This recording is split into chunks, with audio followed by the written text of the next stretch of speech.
我哋咧 SEN 嘅年青人咧，佢哋好多時咧喺職場上面咧都遇到好多困難同挑戰嘅喎。而一啲困難同挑戰咧係嚟自於，比如佢哋可能喺個職場上面佢哋係冇嘅經驗啦，或者係佢哋呢個技能佢哋未必識啦，咁所以都會影響到佢哋啦。而佢哋咧可能需要較長嘅時間去 pick up 呢一個嘅技能啦。咁同埋咧，可能係佢哋咧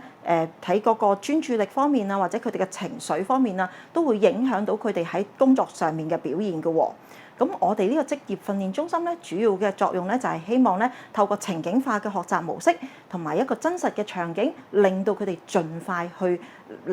融合到喺個工作上邊，